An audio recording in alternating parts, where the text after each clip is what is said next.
Now turn up. All right, what up is Marcus the Dynasty Football Dads, where we are doing a drop, or do we add some of these certain players and go through a couple different adds and drop scenarios. Now, most of the time that this video is going to actually come out on Tuesdays, I did it a day late. It is Wednesday, so sorry if you're watching this. Hey, maybe you have some random waivers. I have one league that has waivers that run Wednesday night into Thursday morning, but these are some players to look still out onto the out onto the ad drop field here. All right, so we're going to start with ads, and then we're going to talk about the drops. Do we drop some of these players, or do we pick them up? Because some of the best players to actually add are players that are dropped. So there are some players that I think that will be dropped that might be considered ads compared to some of these people that you're going to see, and then all of a sudden they're going to be dropped next week or 2 weeks from the road. So Elijah Mitchell is the first one. 19 rushes, 104 yards, and a touchdown. And if you watch this channel long enough, you know that I am a big Elijah Mitchell fan. But when it comes to, I think, fantasy football, you're going to have a guy that is going to be splitting part-time with Trey Sermon.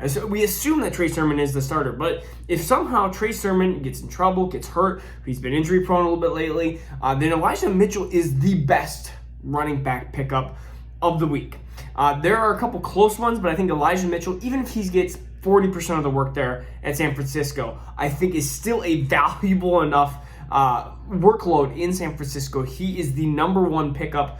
Probably in my mind, when I look at some of the pickups and ads and stuff like that, I'm not looking at players that are owned in only 50%. I want players that are going to be owned in 70, 80%, because majority of the active leagues, you're going to be seeing some of these players on the waiver wire. You're not going to be seeing a lot of these Zach Moss, Trey Sermon. You're not going to be probably seeing those players on the waiver wire. And if you are seeing Trey Sermon on the waiver wire, then I would actually have him right now above Elijah Mitchell. But a lot of times he's not available. The next one is Mark Ingram, 26 carries, 85 yards, and a touchdown. I still am going to hold true and say that Phillip Lindsey will be the starter by the end of the year, by the middle part of the year. So do I want Mark Ingram? I want him as an RB fill-in. If I have Raheem Mostert and I can't get Elijah Mitchell, then yeah, I want Mark Ingram. What am I spending on Mark Ingram? So Elijah Mitchell, I'm probably spending 40% of the budget. Somewhere around there, 40 to 50% of the budget. Mark Ingram, I'm throwing 10% of the budget, 15% of the budget, and just kind of seeing if I get him, I get him. If I don't, there'll be plenty of other running backs that I'll probably be able to get that have equal amount of service as Mark Ingram. And they had such a great game streak, or game, what is it? Not game theory. They were ahead by a lot, and they're not going to be ahead by a lot. That's what I'm trying to say. But the next one, we have Tim Patrick, 4 catches, 39 yards, and a touchdown, which may not seem like an amazing week, but we know Jerry Jeudy's gone for probably 2 months, maybe even a little bit longer. Tim Patrick, the most boring name in the entire world, I think. And you're going to have a wide receiver 2 on Denver. I think he's going to be ahead of KJ Hamler when it comes to it. He still scored a touchdown. He still had 5 targets. You're going to get a guy that is going to be this wide receiver 3-ish type guy, and I think he's going to do pretty well like he did last year. So Tim Patrick would be my top wide receiver pickup. Now, so we have KJ Osborne. I think KJ Osborne is kind of this. It'd be interesting. I don't think that Minnesota is going to get into these 3 wide receiver sets as much. They have to get into these 2 tight end sets. They have to get Chris Herndon up to speed because they need to start blocking some of these defensive ends, and they really need to protect Kirk Cousins. So does KJ Osborne's 9 targets, is that nice? Yes. Are you going to have some of these games that you're going to have this kind of like Hunter Renfrow type line where you have 7 for 76? Yes. And there's going to be some games where he has 3 for 20? Yes. KJ Osborne, such a deep sleeper, and he's kind of an insurance piece if you have Thielen or if you have Jefferson. It's just in case if somebody gets hurt, then KJ Osborne probably going to be the wide receiver 2 there. And right now it seems like he's ahead of Dede. So the next one is Zach Pascal, 4 for 43 and 2 touchdowns. These are the players that I absolutely hate picking up, and I don't like picking up, and I don't suggest picking up.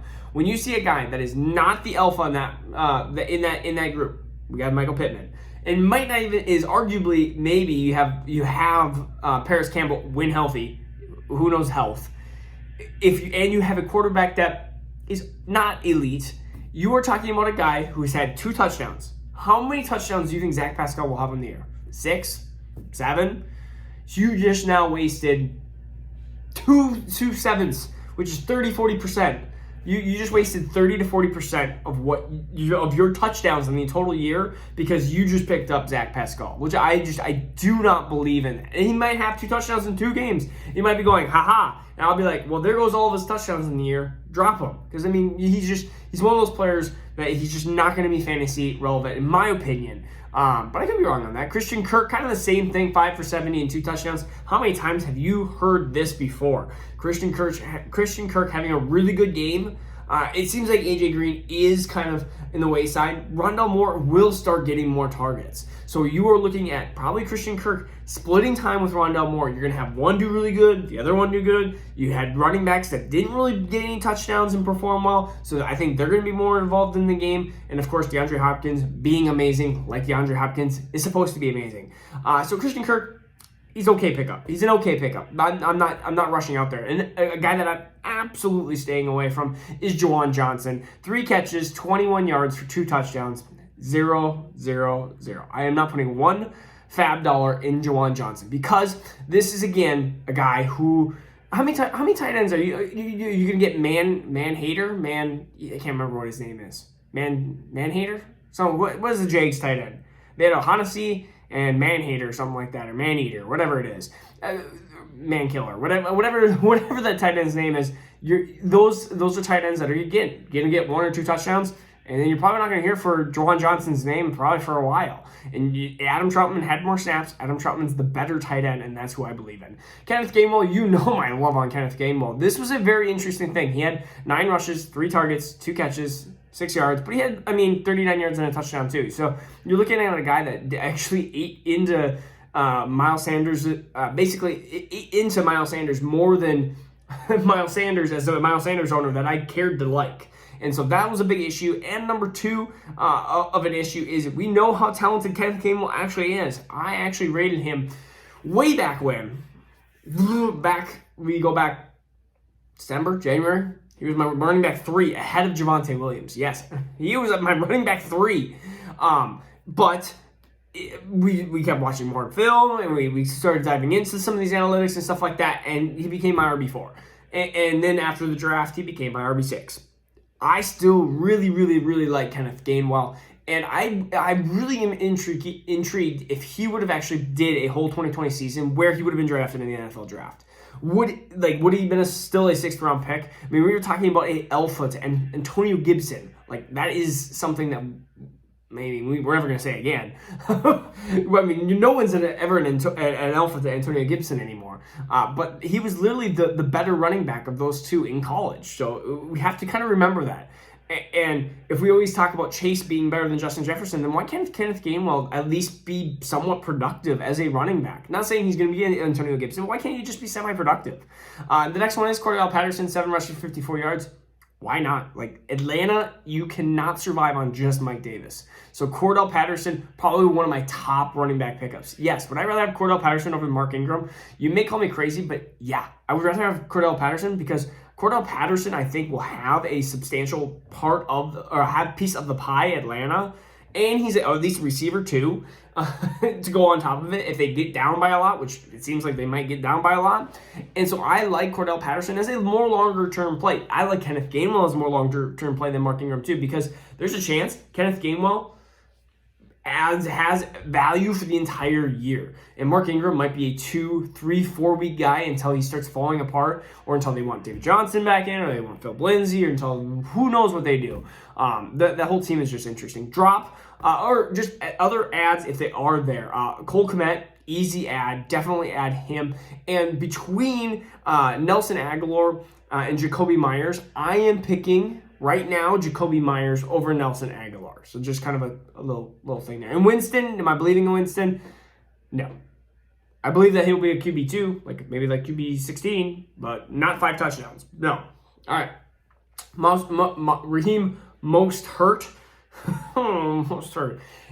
Out for the season, drop. Justin Jackson, 3rd string running back, right behind Roundtree. We didn't talk about Roundtree. But Justin Jackson, droppable. Russell Gage is probably the only receiver that has 0 yards that I would actually, if you're in a deeper league, let's say 6, 7, 8 bench spots or whatever it is, there's not too many out there.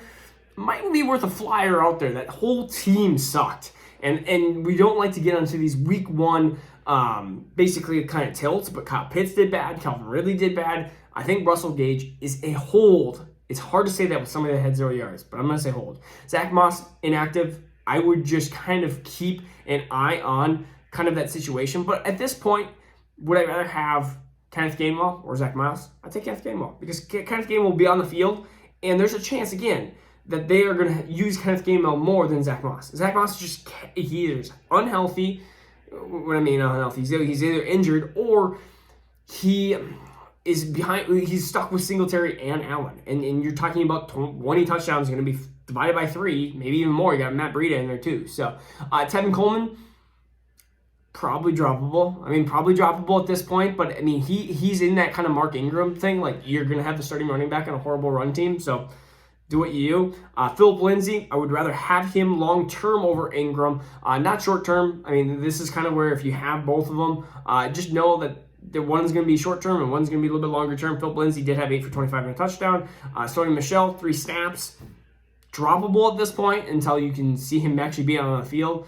And then Elijah Moore, talking about holding somebody with 0 yards. I'm actually going to hold somebody with -3 yards. I think Elijah Moore is a really talented wide receiver. I'd like to see another week or 2 out of him before I completely abandon. Remember, Justin Jefferson was one of the worst wide receivers as a rookie the first couple weeks, and then all of a sudden blew up, and then I traded him away in a redraft league, and it was a very sad moment, and I thought I was winning that trade. I can't remember exactly what was. I think the trade was Justin Jefferson. This was like week 4 or 5. Justin Jefferson and George Kittle for DeAndre Hopkins. And I don't remember the other piece I got. I got another piece. But I remember going, wow, I won that trade. And I lost that trade because Justin Jefferson outscored DeAndre Hopkins. And Kittle got hurt, but still was a better piece than, or better if not equal piece to the piece that I got. So I want to say maybe I got Gesicki or something like that. I thought I got a tight end in return. I knew I was sacrificing tight end. I was basically saying I'm going to get the better wide receiver, but I'm going to get a worse tight end. It ended up being a bad trade. You know what? We all do bad trades. Trying to think if there's anybody else to drop. No, I think that's it. All right. So that's who I would add. That's who I drop. And make sure you look at the waivers. I did not do any start defenses. I should have done defenses. But a defense to look at, definitely the Saints. Definitely whoever plays the Jaguars, Houston. I mean, that's kind of obvious. Yeah. Washington. I do like Washington. They played the Chargers. I don't know who they play in week 2. Again, things I need to look up. But yes, those are some things. All right. So again, this is Marcus Dynasty Fun. Peace out. We'll see you tomorrow. Now turn up.